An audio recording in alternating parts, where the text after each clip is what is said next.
Hi guys. So, Desert Artist here. I came into a conundrum where I had this file cabinet with some old tape marks, like the old duct tape, and I couldn't find any of that goo gone or goo go away or whatever the goo gone stuff.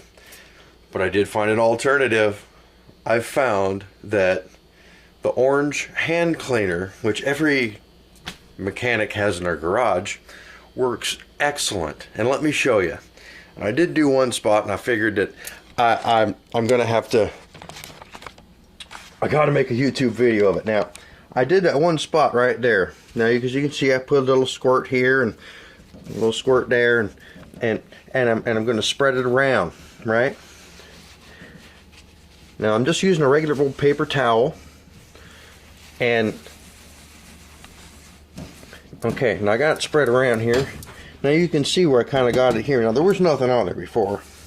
You're just gonna have to take my word for it, but I keep going around in a circle, and I got, there's a little bit of elbow grease in there, but I want to show you just how nicely that it actually takes this away without not having to use a scraper or a razor blade. It comes away with just a little bit of elbow grease, and whammo, look at that. It is fully, totally oh boy, wowee. Now I figure I might as well do the rest of it here now that I got the tape running, just to see how quick I can get it done.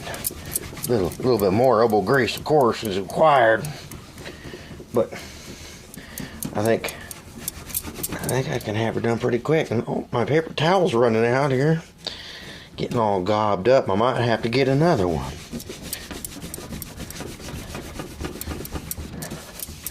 Oh, sorry, the camera got a little excited there. So here we go. A little bit of elbow grease. And one paper towel and one large piece of tape residue removed from a file cabinet. So as I sit here with the sun above my head in sunny Arizona, I come to you guys this morning with a helpful, handy hint that maybe someone will be able to use. Hey, you guys have a great day. Be safe. Remember, it's the other crazies out there we got to watch for.